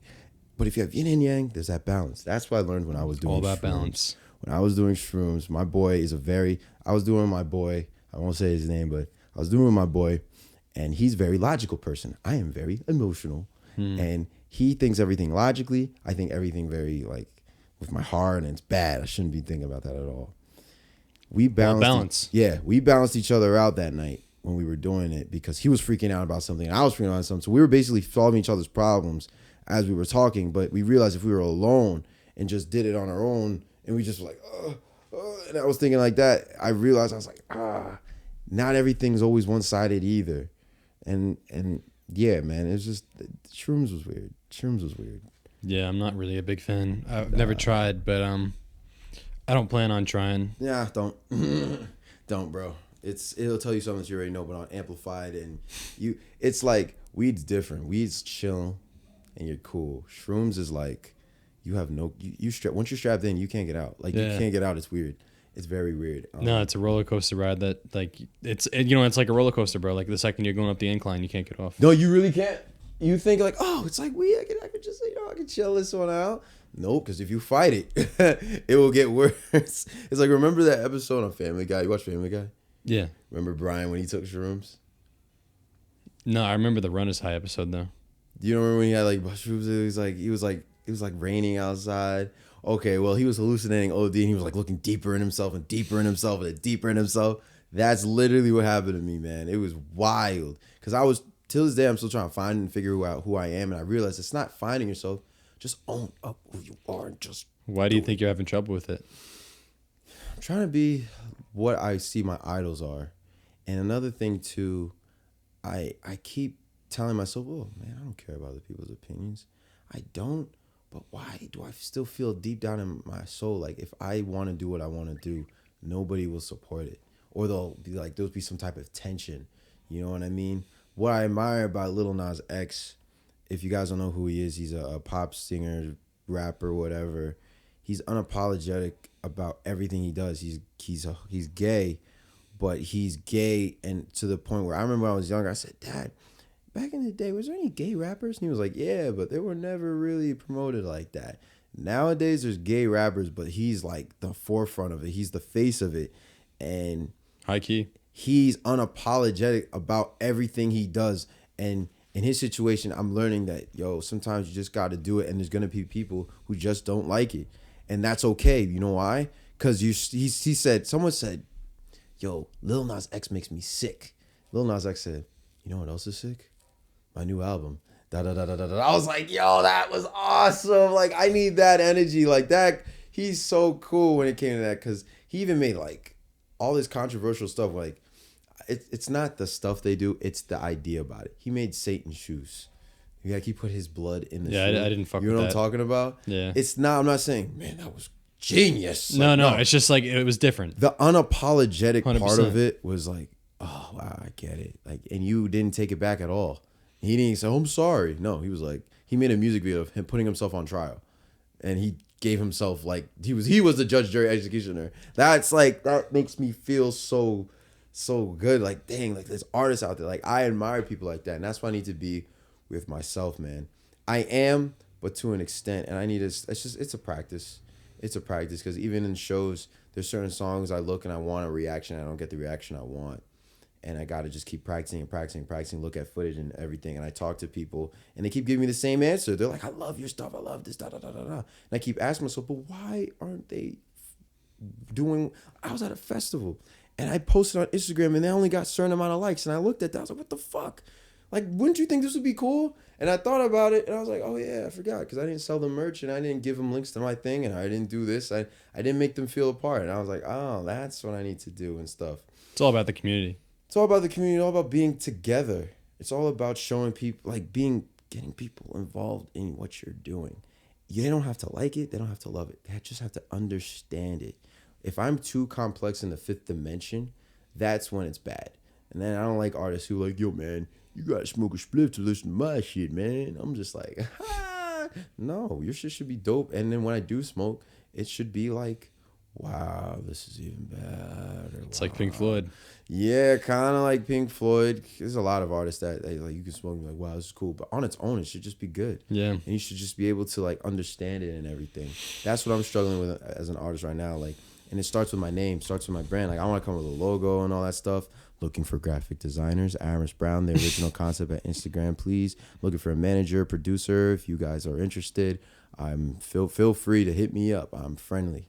All right. So looking for all that, man, because I can do it, but it's like you can't do everything. You know, I know it's a lot doing this podcast, man, and I know you got to go back and got to edit it. I've done it. I've edited podcasts. I edited music and all that stuff. It's a lot. It's taxing, and it's like, dang. Like I used to do YouTube. I need to go back on it.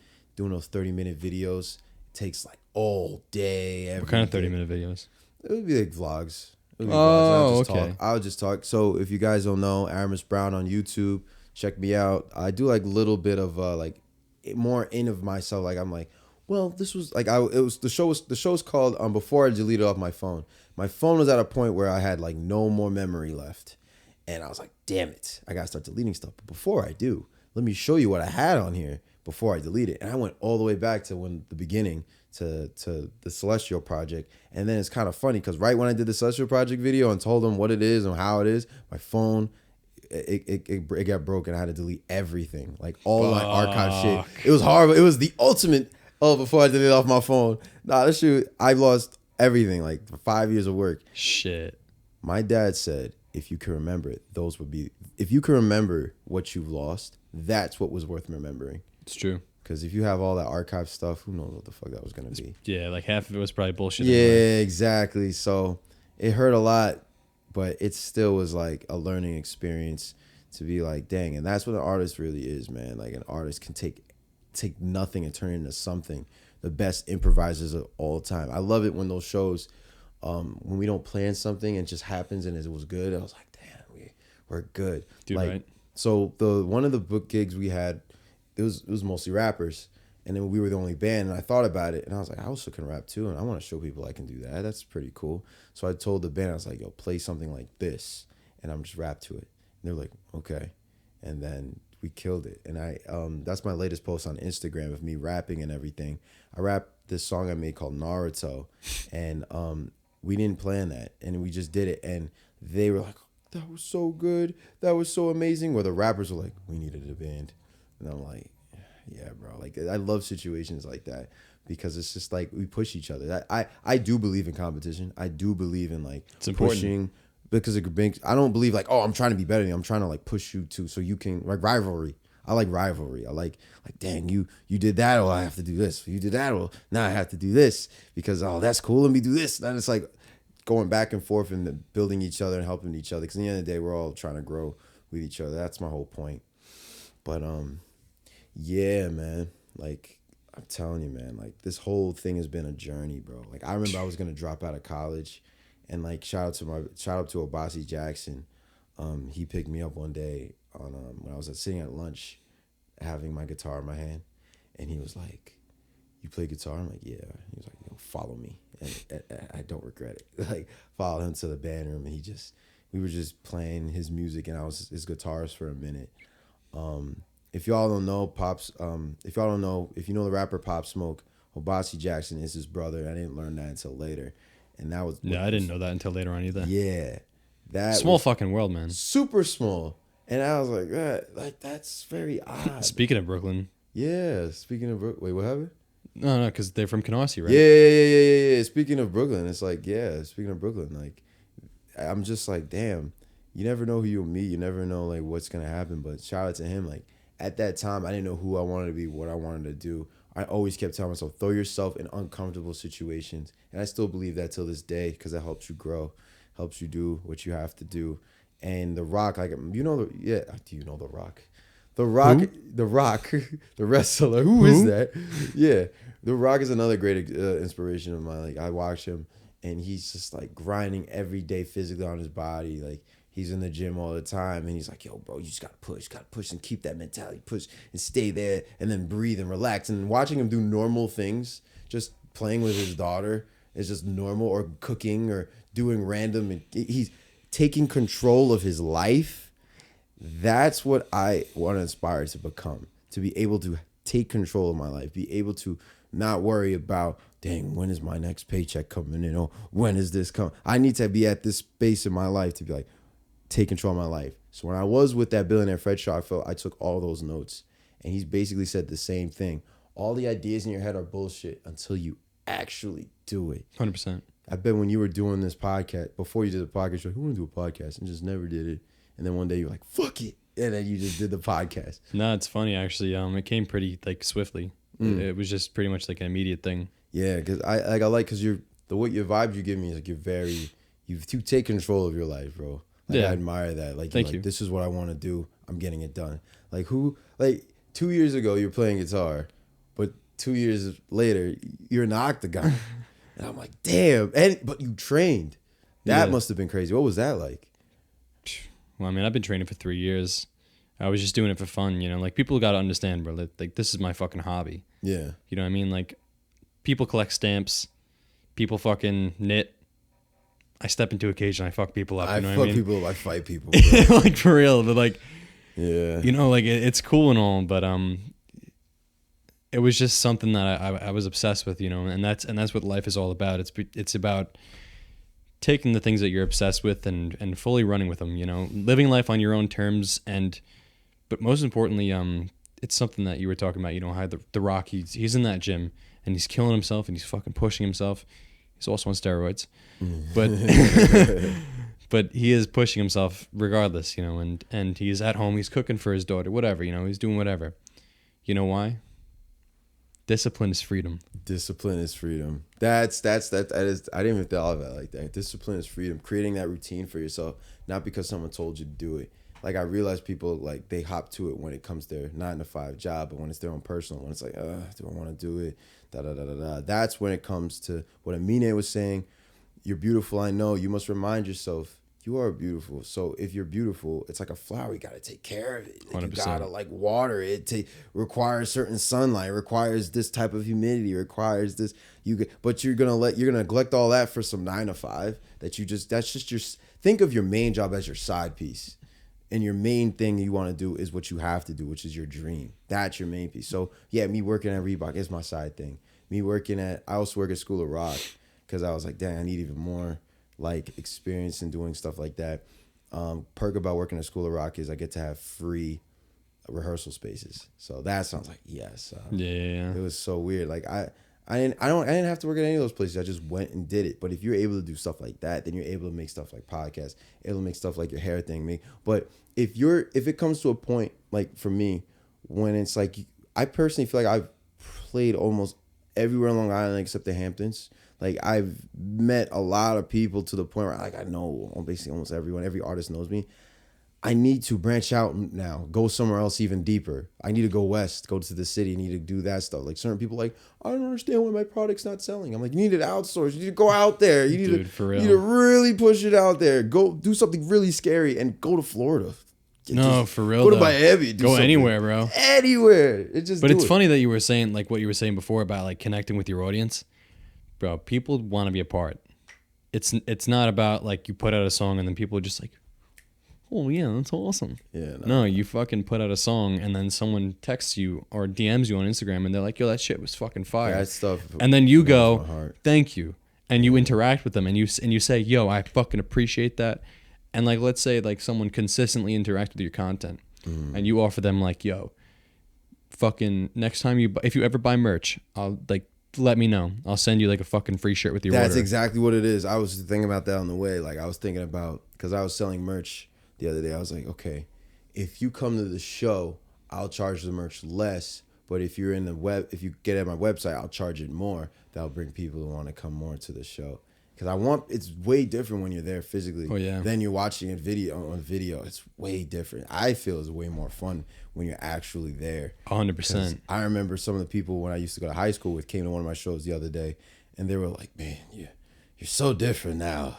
Like in high school, you were just this kid we knew who just played music. Now it's like you're doing it. Yeah, it's like it's inspiring. Like I used to be a little selfish, like, man, I want to do this because I want to be famous. We'll do that. It's not about being famous. It's not about being famous. That's not what I want to do. I want to get to that scale to be able to just be like, here, guys, look at my project at a grand scale. Yeah.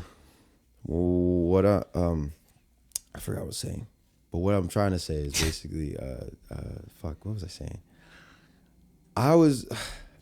You weren't chasing fame. What were you chasing? I'm not chasing the fame. I'm chasing the platform. Okay. I want the platform. You want to make a difference. Yeah. Oh, wait. I almost had my train of thought. I'm chasing the platform. I want it to be big. Everything I do, I want it to be at a grand scale so everybody can feel a part of it. I want to inspire people. I remember what I wanted to say. I realized people do look up to me and look at me. And it's like... It's a weird feeling, right? It is a great feeling, but it's like, it's a role. It's not even like, oh, just because I'm the leader. Like even saying to the band, I'm like, just because I'm leader doesn't mean I'm better than you. That's not what it means. It means this is my role. Now it's like, just like sailing a ship. You have the captain, but then you have to have the person on the sails over here and the person on the sails over here. And if we're not 100% on what our jobs are, like even if I'm not the captain, I'm the captain, but I'm not leading, the ship will veer into a rock and you'll sink or whatever. So I realize people look up to me. And if you're the captain, it's your responsibility to lead and show people there is a way. Now, if I tell them, you know what, guys, there's no way. It's like, it's the Titanic, we're sinking. Like, it's like saying like The Rock was like, yo, this whole thing was a lie, bro. Like, imagine. I lost it all. These aren't my real arms. He just takes them off. He fucking pulls a SpongeBob, bro. Oh my gosh. That's like the deception. You're not my hero. Like what happened, bro? Like I realize people look up to me and I'm like, it's also like, I'm also their test subject.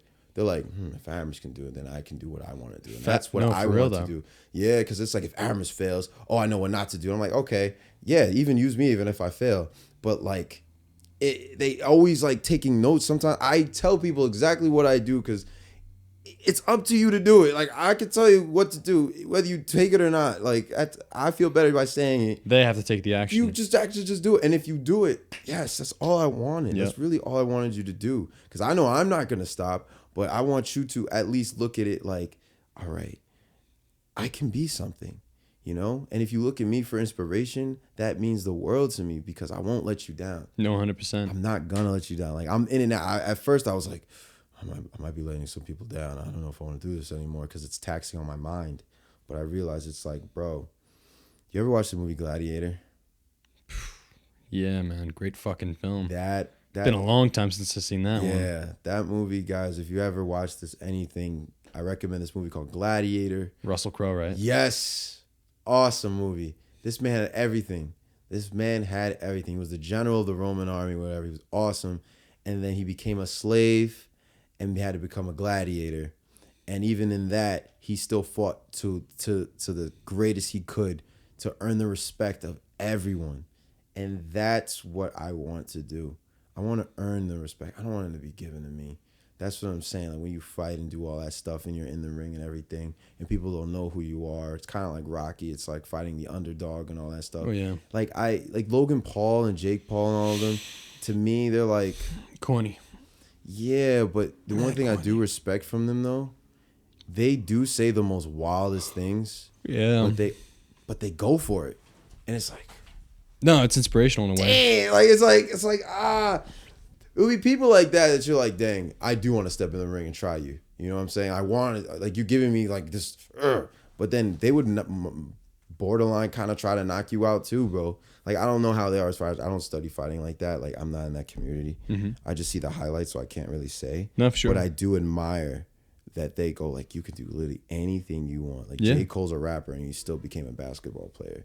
Like, it was crazy. He played In Africa, bro. Yeah, in Africa. He's traveling to another fucking continent. Continent, yeah. He's going to another fucking continent, just bro. like, yeah, like, do anything you want, bro. Just to ball. Situations like that will show me, like, you can do anything you want now. Imagine J. Cole said, nah, fuck it. I'm just going to sit at home and not do nothing, man.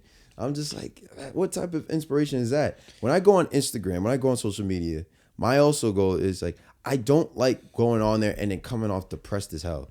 I want to go on there and have a good time. Like, you know what I'm saying? Oh, that's what my content, I want people to look at, like, dang, this is cool. Like, I want to be a part of this. I want to see what's going on. I want to do this, da, da, da, da, da, da, da. But people going on there like, yo, man, I'm depressed. Y'all should send me your love. That shit fucking pisses me off. Oh, like, yo, this is boring, bro. Like, bro, but like, lame. People don't understand, though, that, like, respect and, like, love, you know, it's earned. You know, you have to really put in the work. You have to show people consistency and, you know, once again, discipline, you know, in order to receive that respect or love. You know, you can't just be sitting there all day. Like, yo, tell me not. Like, in high school, when, like, people who really wanted attention, like, they would go to, like, the hospital or something, you know, and they would fucking post a picture like, worst day of my life, with, like, their fucking wristband and shit. It's like, all right, we get it. You want people to talk to you, like. It's like, but depends. Like, come on, bro. It like, really, really depends, bro. It depends. But, like, you're absolutely right. It's like you're making it your diary. I'm like, bro, I just want to go on Instagram and have a good time. If you are in trouble and you want us to share your love and share awareness, fine. But if you're going to talk about some depressing stuff, like, man, life makes no sense, I'm going to kill myself. I'm like, that's not something that I want to hear. That's not funny, bro. Like, I used to do that shit, bro. Huh? I used to do that shit. Like, I want to, like, when I was like 15. I want to help you. Like, you know what I'm saying? Like, I want to send you, like, love and saying support. Because I remember I tried that one time. Like, I hit somebody up who said that. And I sent them, I'm mad. You know the rapper Logic? Fuck yeah. I'm mad that that's what he's known for that one song, the 1-800 song, the suicidal. He's known for that one, really? Yes, for mainstream. Like, people who don't know him. And they just, like... Because he used to spit some bars. Yeah, unfortunately. Because, like, now he's bad. It's bad. Oh, dude. He's bad. Took a real fucking dive. Nosedive. Like, it was bad. Like, But I'm saying, like, they know him for that suicidal song. And I sent that person to suicide. Like, here's the number. Unfortunately, I remember it because of Logic. But here it is. Oh, shit. And they still didn't take it. I'm like, you're just on here for attention. I was like, you're just on here for attention, bro. No, like... I have a fucking firm belief that if people want to kill themselves, they're just gonna do it. You know, yeah. Like when you're on social media, it's because you need someone to like fucking hit you up. Like you feel like fucking probably so alone or something like that. Yeah. That you just need someone to fucking say, look, like you gotta chill out. Yeah, you got. Yeah. Like if you're gonna kill yourself, you're just gonna do it. You're not gonna text anybody. You're gonna write a note. You're gonna say goodbye. Yeah, you know exactly. What I mean? As unfortunate as that is. Mm-hmm. And it's just like, I guess, I want to be authentic as possible on Instagram, bro. I have to be, because it's just like I'm trying to prove to people that it's okay to live in the real world. Because my whole dream is the whole Celestial Project, all the stuff I do is I still do now. But anime, I watched it to an extent where in Dragon Ball Z there was an episode where they taught you how to fly. And they literally taught you how to do it. They're like, if you just meditate like this and do this, then you start levitating. And I was just like, all right, I'll try it. And I realized I was extremely unhealthy, bro. You shouldn't be doing that. And I was like, but wait a second. I want to do stuff like that. Like, I want to make people feel like they can fly. I want to show people they can do stuff like that. So every time I'm on stage, I want to make my imagination come true. Like, I want to show people, like, make that feeling of like, oh, anything is possible. There's so many artists that I admire, but the top two that they're my guys, and I look at like you made something like special. It's Prince, Michael Jackson, and modern day, Childish Gambino, Tyler the Creator, all right, Kanye West, like, oh, those guys, man. What'd you think of Donda? I liked it. I didn't listen to it at all. Okay.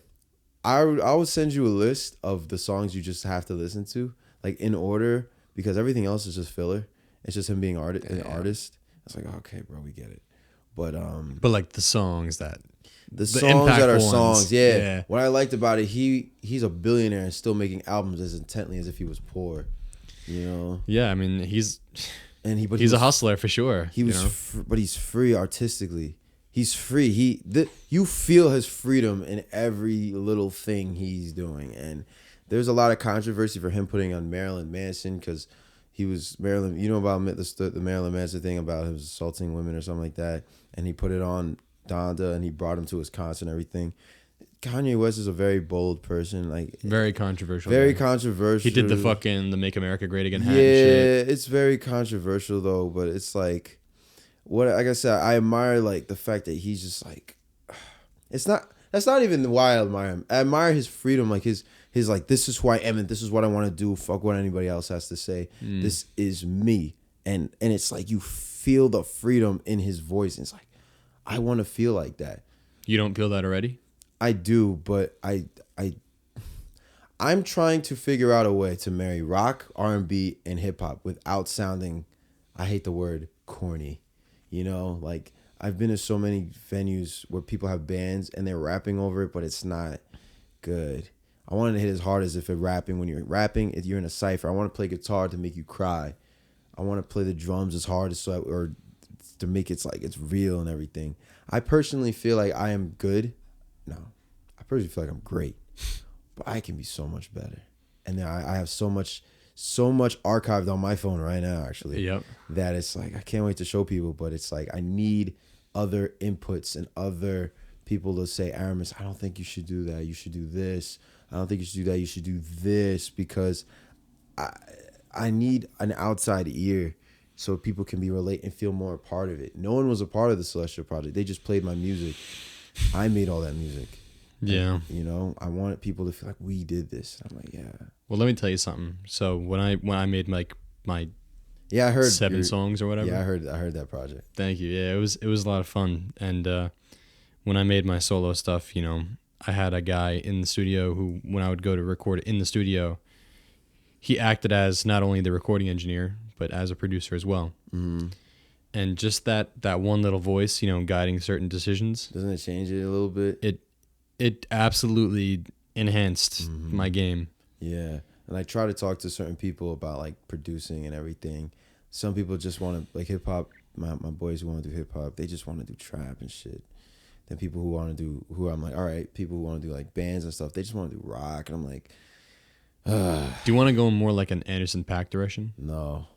I want to go like, my next sound I'm looking for is like combining Travis Scott, Tame Impala, Childish Gambino, and off the top, and Kanye West. That's so fucking doable, bro. Yeah, you could so fucking do that. Like, bro. That's me right now. Like I first wanted to make my songs hype.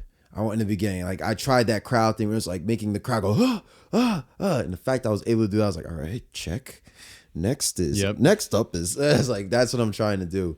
I want my album, my next project, to be about like you're actually at the show with me without making the album sound live.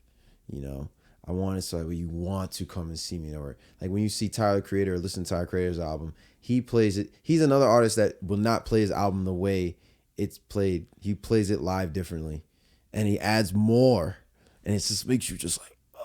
There's always a performance to it. Yeah, it's always a performance. The whole artistry. I want to like live and breathe it. Like, I know you keep asking me like Arahmus, I'm so surprised you don't think you're 100% you. I'm like, I do, but I think there's more to add. You know? No, always. Yeah. Always. Yeah. Like there's so like there's, like I said, like the whole social part. I didn't even realize. I didn't say fuck, bitch, this, that, or anything. I was rapping the whole time, and I didn't say any of that. I was like, why? Why didn't I? Like I say that shit all the time. That's how I talk. But I'm so sensitive because I was like, well, I want the world to know me and this. And I'm like, yo, fuck that. I want the world to just understand me, bro. I just want the world to like, that is Arahmus Brown. I know what he's about. And that's it. That's it. Whether it's good, bad, or indifferent, you know? That's what my next project. I'm taking that really, really slowly. My band is pushing me to do it. But I'm taking that really slowly. I already recorded a couple joints, and how many? About 105. Yeah, about 100. I recorded 1, 2, 3, 4, 5, 6, 7, About 7 or 8, 9. Yeah, like I have this project too called the Brooklyn Tapes that I wanted to put out too. It's an EP. It's 5 tracks. I already have that done. Did you record it in Brooklyn? I recorded it in Brooklyn. So with that billionaire guy, he hit me up. He set me up with this other guy, Jimmy, who ironically Jimmy knows everyone in the industry, even like Drake himself, bro. Doesn't call Drake Drake, calls him Aubrey, bro. And he was like, "Yo, Arahmus, I need you to stay at my place for a week, and each day we'll make one song, like beginning to end." And I did, and I finished it, and it was done. The problem with that one is it's not mixed the way I wanted it to be, so I archived it. And I was like, I thought I was gonna put it out for fun, but someone told me you're just gonna hurt yourself if you do that. Why? Because is it that bad? It's not. Mix wise, it could be better, but I'm saying like, if you were to put it out later where it doesn't affect you, where people will change their minds about you, because it's weird. Isn't that like a weird thing? I do, because you want to be unequivocally yourself. So why not just release what you want to fucking release, bro? It's not always you're not always gonna get that one hit wonder, bro. Yeah. It takes time, and when you have it, sometimes you don't even know you have it. You just got to put it out there, and then whatever it takes. I take some of the songs from the Brooklyn Tapes and I put it on my live set and everything, just to see a reaction. People dig it, but sonically it has to be. That's a whole other thing. Like live is one thing; it's its own universe. Sonically, musically, it has to hit as hard as Drake's songs. No, 5,000,000%. And it's not, and I don't have the stems for it or anything, and it's just it wasn't it. The songs are there. If I wanted to re-record it myself, I would. But tell Jimmy to fucking send you those stems, bro. Yeah, tell Jimmy to send me the stems. fuck, Jimmy. Yeah, what's going on? Come on, Jimmy. Nah, I think he did that one time. I just didn't. I don't know. You gotta find them. Yeah, I definitely gotta do that, man. Bring them to a guy who will mix it to make it better. I also wanted, like I said, like a producer would be like sitting there like, Arahmus, you need to do this, you need to do this. Trust what I'm saying, you need to do this. But I tried. I even tried putting my boy on. Like I was like kind of so quote unquote training him because he wanted to be an engineer producer, but he went off and did his own thing. I thought he was gonna do it, but it's just timing is bad with us right now. He's off in California doing his thing, and fuck. I'm like we're gonna do this together. No, and he has to go and be in his world right now. Yeah. And I thought he would do it, but I'm looking around. I'm finding places. I'm finding people. But I know once that happens, my next step would be obviously record music videos visually and do all that stuff. But take that sound, because I'm that confident with it, and go to a label and be like, that's me. Sign me right now. And that I can produce over and over and over and over and over. This sound, when you hear me, you know it's Arahmus Brown. That's what I want to do. When will we find that? I don't know, but I know there is a fire lit under me right now that if I don't take those risks right now, I'll just be working at fucking Reebok for the rest of my life. No one wants to fucking work at Reebok for the rest of their life. Like no one wants to do that shit. That's not where I belong.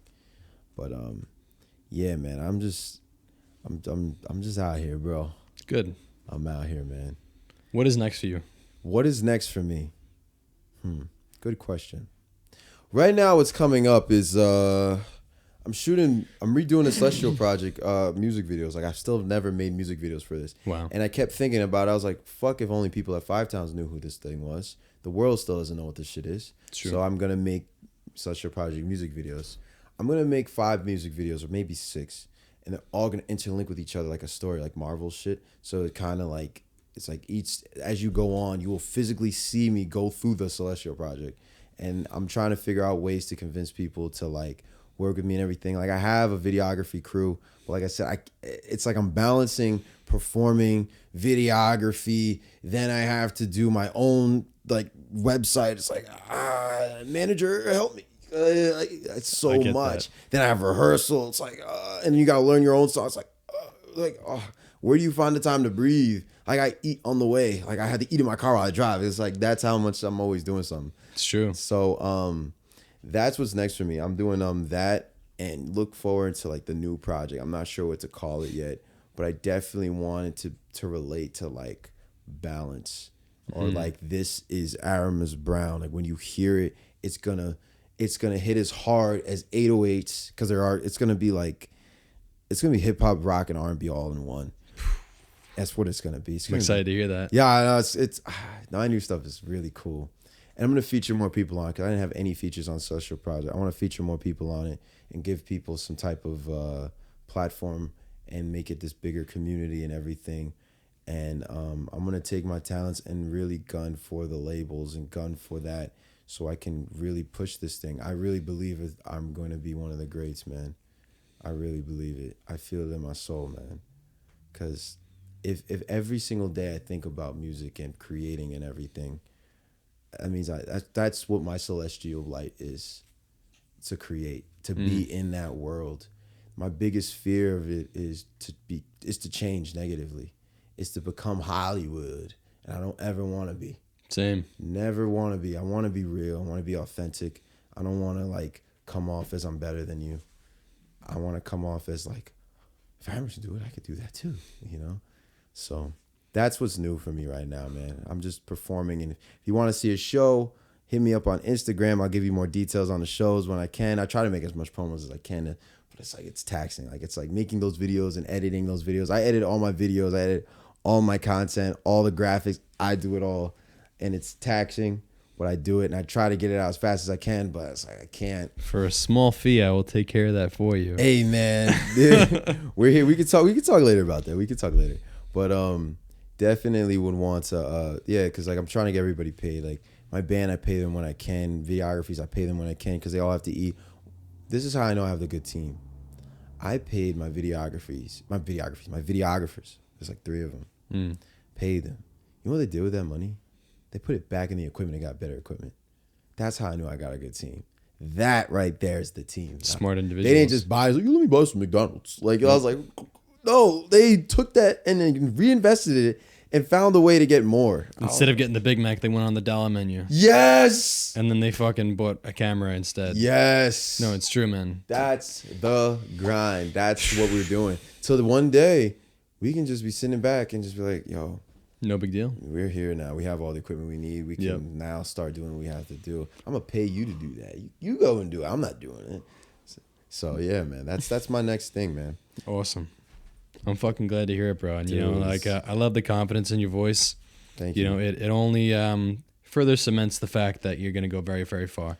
Thank you, man. I mean, like I said, I looked at you guys and I'm like, damn, bro, you guys are really doing it. And even what you're doing on your own personal thing, I'm like, I always love following you guys and watching like the grind, because I watch certain people because it's like, dang, like those days. There are days where I sit there and I'm like, fuck, I am tired. I don't know how to push through. I look at Instagram, I'm like, oh, he's good. He's still alive. He's good. All right, we got. If he's doing it, I gotta do it too. And I know there's someone looking at me the same way. 100%. Someone's like, Arahmus is still doing it. I gotta do it too. Like, no, you have eyes on you, bro. I mean, anyone who does the amount of shit you do, they have eyes on them.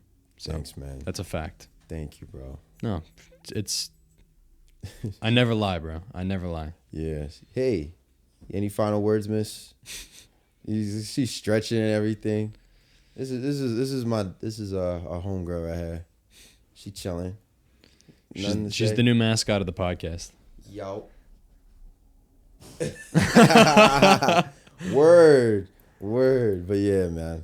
Thank you for having me, man. It was my pleasure, this man. Was really fun. I needed this. I needed to just talk and vent about everything, bro. This is what I'm here for. You know, this is what I love to do. You know, personally, I think this is better than than therapy. Mm-hmm. Yeah, you're just speaking. This is the therapy, in my opinion. I one time had a therapist, and I think I made them mad or something because I told them how I felt about something, and they got frustrated with me. I'm like, wait, whose therapy session is this? Like you know what I'm saying? So that's when I kind of stopped doing therapy, bro. Yeah, I felt it was a waste too. And I was 16. Thank God, I only went for like 3 months when I was 16, and I figured out it was a waste for me, like right away. Because it's like there's other forms of it, but like I feel like I gotta just find the right person.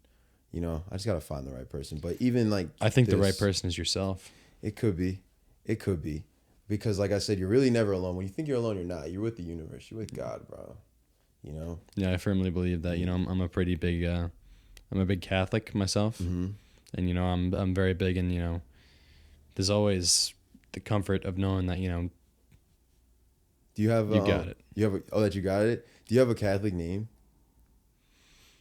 What do you mean, like my confirmation name? Yeah. Because my boy Matt, you ready? He told me about it. I didn't know they had something like this before. What is it? Jonathan Alexander Matos. Oh my god! What a name! What a name! Like, So say it one more stupid. time slowly for people who weren't paying attention. Jonathan Alexander Matos. Jonathan Alexander Matos. Yeah, I fucking, because like for my confirmation. So for your confirmation, you have to choose a saint. And so I chose the saint who is my middle name. Yeah, not say it, knowing say that it. my fucking middle name is about to become my middle name again. So now I have two same middle names under the Catholic name at least, but Dude, that regularly I'm just Jonathan Alexander Matos. remember the movie Gladiator when he had the helmet on and he goes, "What is your name?" Jonathan Alexander. Yeah, man. I'm fucking weak. Yeah. Word, bro. What about you? What's your middle name? My middle name's Andre. It's my dad's name. Like, I was gonna be a junior, and my dad was like, "Nah, we ain't having juniors, bro. You gotta be your own person, bro." I like that. So my mom put me as Andre in middle name. My dad gave my first name Arahmus, and that means to lead. And I'm like, damn. Like, In what language? Arabic, I believe. Okay. Yeah, like he got it out of a book. But then people say it's French from the Three Musketeers, but it's spelled differently. But I've never seen my name spelled the same. Like, I've seen my name sometimes with other people and it's spelled differently, but I'm like, no, there's only one Arahmus. I used to be mad when I would go to like Walmart or Target or those stops and they had everyone's name, Steve, Roger, Rick, Justin, this. And I'm like, where's Arahmus? They forgot me. Like, now I'm like, I better not see that name on there. Yeah. If They that better name's not have on- my fucking name. name on there. I'm original. I'm the only one. I That's want to be fucking the only hilarious. one. Well, I can tell you from this conversation, there is only one Aramis fucking Brown. Yes, thank you, bro. And he's Yo, in bro. that motherfucking Dude, seat right yes, there. Sir. Yes, sir. Oh, that was cool, bro. A fighter giving a fucking. It hits different. It is different, bro. It's different. It's definitely different, bro. I'm telling you, bro. Punching face is a weird feeling. What is it? How does that feel? Like, you can't describe it. Yeah, no, I mean, like, in the moment it feels good because, you know, like, You got the hit. it's like weird because, you know, like, you're both there to hit each other, so it's like you don't feel remorse for hitting the person. But at the same time, like, if you were to just go up and punch someone, you would feel really fucking bad. Oh wow. Like, if let's say you were just some guy I never knew, Yeah. and like, you know how in the city they have like the knockout game, bro. Yeah. Let's say I just fucking played the knockout game on you. Slaps you. Poor punched you in the face. I would absolutely like be heartbroken, like, just from doing that. Like, the feeling of punching someone in the face for no reason. Oh my god. Terrible feeling. Like, I could never imagine that feeling. Damn. So I guess we all should stop fighting, guys. Like, literally, there's no point anymore. We're not cavemen. No, We for have real. technology. No, it's true. But before we go, I will share one thing about punching people in the face.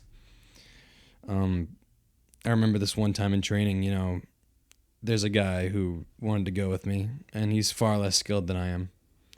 And, you know, he kept like bringing up the intensity, and I'm just like, oh my gosh. I'm gonna have to like really knock him. Yeah, like, I'm really gonna have to hurt this person. But like, it wasn't a person who could reasonably defend themselves in a way, you know, like, because they just didn't have the skill. And so I fucking blasted him real quick, and I dropped him. Oh nah. And it's like the second I did that, I was just like, No. Yeah. that's also the moment that I knew that I was gonna fight yeah. too, though. But yeah, like, I totally get it. I'm kind of the same. I'm like a lover, not a fighter. But if I have to fight, I borderline have to kill you. no, it's I true. borderline have to do it, but I don't want to. But when it comes, like, you know what it is? LeBron James, he'll talk to you about everything with a smile on his face. He's like, wee, like, yo, man, I like this, I do this. But you talk about basketball, Serious. yeah, man, let me tell you something about that. Like, it's like, even with music, I'm like, wee, I can talk about anything else. But if you talk about like creating and music, I'm just like, yo, bro, let me tell you something. Like, Well, because it's a subject that you're so well educated on. that's you know? mine. That's mine. Like, Yep. you can't take that from me. I put in the hours. I put in the work. No, it's true. Yeah, so it's like being a fighter. It's like that confidence thing. It's like, I guess I am gonna be a fighter. Like, he's like, I can't talk to you about fighting. He's just like, yeah, I know, bro. Like, I know, like, you can't take that from me, bro. Like, I know, I put in the hours. I totally get it. But sometimes I do unapologetically try to really like that, like those people with the fake followers. At shows when I see they have that, before I even judge them, let's see what they can do. Hmm. And then if they're not good, meaning like if they're like struggling with their notes, or if they're rapping and they can't get it, or their music's like, I don't get it, I would really, my next set, try to really gun at you. Like I would try my hardest, because I really scream for authenticity. I want that real feeling. And for you to do that, nah, I gotta get you, bro. I'm sorry. I'm like LeBron. Like LeBron, I forgot what LeBron did. It was some rookie, and he just stood in the paint. The rookie came to him, and LeBron like stayed stiff, and then the rookie just like blasted off of his shoulder, and he was like, "Welcome to the league." And I was like, but if LeBron sees you and you're going all out and you're hard, he'd be like, "What's up, bro? We're here." But if he sees you're holding back, you ain't. Move to the league, bro. We here. And I'm just like, I get it. Yeah, LeBron's something else, man. I respect that guy a lot. Yeah, LeBron is my guy, bro. Michael Jordan, I look at him differently nowadays, though. Why? Because he said something about musicians. Oh, like, my gosh. The video stopped. Oh, shit. Yeah, it's over. For next Camera time. overheated. Oh, it's overheated. It's okay. Yeah, from time, like, I try not to keep the air conditioning unit on because it goes noise. fucking. Yeah. I gotta find like some sort of cooling system for that thing. So for our last take, Michael Jordan said something about musicians. He said it's different between an athlete and a musician, because an athlete, they gotta go all out every night, and if they mess up, that's it. I'm like, what makes you think musicians like we do the same thing? If we mess up, that's it. Our gig's over. Yeah, it's like stupid. you're not getting called back. You're not getting this. This is it. He said that because he feels like he physically puts in more effort. I'm like, it's not about the physical. It's about the actual initiative of putting that. It's the energy you're putting towards it. And he didn't understand it. And that got me mad, because he feels like, man, I'm the greatest because I'm the greatest athlete ever. I'm like, but what about mentally though? Like, music is taxing mentally as well. Now, what if you're doing mentally and you're jumping off stage and physically and dancing and doing that and still have to sing in key? It's tough. Now what, Michael Jordan? Now what? Welcome to the league. I'm so weird. It's true though. Yo. But yeah, I like Michael Jordan, but it's mentality. And Kobe Bryant is their mentality. I admire all those people because it's their mentality. They want to do something, they'll be the best at it no matter what it takes, because they have to be, because they want to be. It's not just I'm in. It's I got to be the best for me. I am not trying to outdo you or this person or this person. It's challenging myself. Like there was this last thing. 5 Towns College had a competition at school, and I entered it. And the whole time I was thinking was, how can I impress myself when it comes to putting on a show? That was the first time ever I've ever put on a show. I was like, how can I do this? What would I want to see myself do? That was my competition. It was between me.